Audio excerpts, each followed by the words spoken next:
हमें वहाँ से दावतनामा आया, इसलिए मैं बार बार फोन लगा रहा था। अरे यार मैं तो भूल ही गया, चलो जल्दी से चलते और जल्दी में शिरकत करते।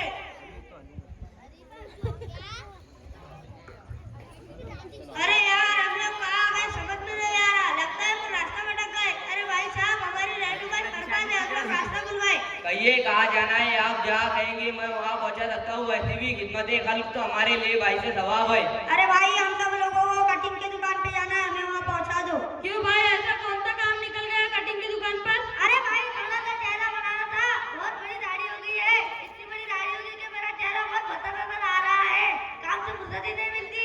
और भाई आप पता, आपकी तो दाढ़ी भी नहीं है, सिर्फ बारीक बाल है, आप दाढ़ी क्यों बनाना चाहते हो?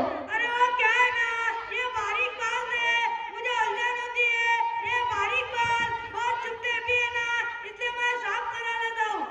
अल्लाह अकबर, मुसलमान और दाढ़ी मुंडवाए डूब मरने का मुकाम है। सच है, वो जमाना आ गया है जिस बारे में नबी करीम सल्लल्लाहु अलैहि वसल्लम ने पेशन गोई फरमाई थी कि एक जमाना आएगा लोग इस कदर बुराई में मुब्तला हो जाएंगे कि अपनी अंबिया की सुन्नतों से भी आराज करने लगेंगे। और आज वो जमाना हमारी निगाहों के सामने है। अरे भाई मैं तो समझ नहीं पाया, आखिर आप इतने गुस्सा क्यों हो रहे? मैंने ऐसा कौन सा जुर्म कर दिया जिसे आप बर्दाश्त ना कर सके? अभी तो आप कह रहे थे आपकी तमाम जरूरियात पूरी करने के लिए तैयार हो। वाह साहब, अभी तुमको अपने जुर्म का एहसास नहीं हुआ। भाई साहब तुम्हारा जुर्म ये है कि तुम दाढ़ी मुंडवा रहे हो, तुम एक नाजायज और ममनू काम कर रहे हो, तुम्हारी आंखों पर बहुत बड़ा पर्दा पड़ गया है, क्या समझने की सलाहियत भी खत्म हो गई है? ज्यादा बड़बड़ मत कर, वरना जुबान खींच लूंगा। तुम बस ज्यादा जज्बात में चले जा रहे हो। शायद आप नहीं समझ रहे होंगे कि हम लोग जाहिल और अनपढ़ हैं, ये आपकी गलतफहमी है। मैं डिग्री होल्डर आदमी हूँ और हमारी दाढ़ी मुंडवाने पर कीचड़ उछाल रहे हो। अगर मैं हकीकत बयान करने पर आ जाऊँ तो हड्डियाँ खड़ी हो जाएंगी। ज्यादा दबाव दराजे से काम मत लो। और सुनो, अब भी हम लोग ये ऐलान करते हैं कि दाढ़ी रखना वाजिब है और उसे मुंडवाना नाजायज है और हराम है। अरे भाई जरा तमीज में रहकर बात कीजिए, क्या आप देखते नहीं 90% लोग दाढ़ी को अच्छा नहीं समझते?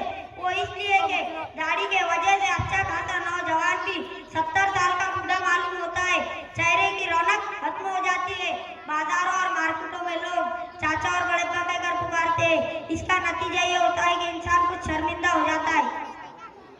अरे बेवकूफो, ऐसा लगता है तुम्हारे दिमाग में भेजा नहीं बल्कि भूसा भरा हुआ है। तुम बहुत बड़े बाज़बान मालूम होते हो।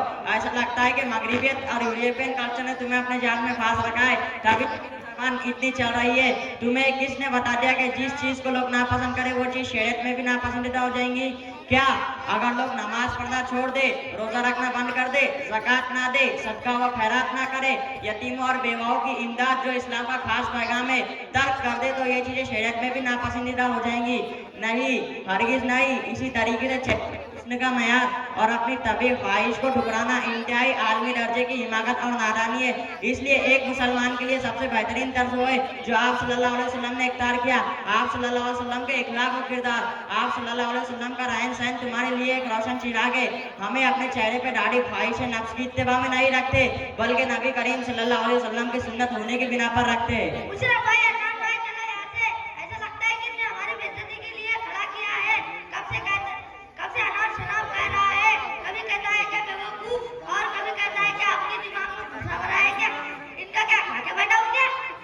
अरे भाई उनको कहाँ जा रहे हो? आप लोग तो नाराज हो गए। हमारा काम तो आप लोगों को समझाना था, सिर्फ हमारी थोड़ी बात सुनकर जाओ, बड़ी मेहरबानी होगी। हाँ बोलिए, मगर दलील के साथ कुछ भी उठपटांग मत बोलना, समझे? ठीक है। अरे भाई मुझे आप ये बताओ, हम सब अल्लाह के नबी के उम्मती है या नहीं? हाँ। तो फिर मुझे ये बताओ, आपके सर के बालों से पैरों के नाखून तक कोई अल्लाह के नबी की सुन्नत है?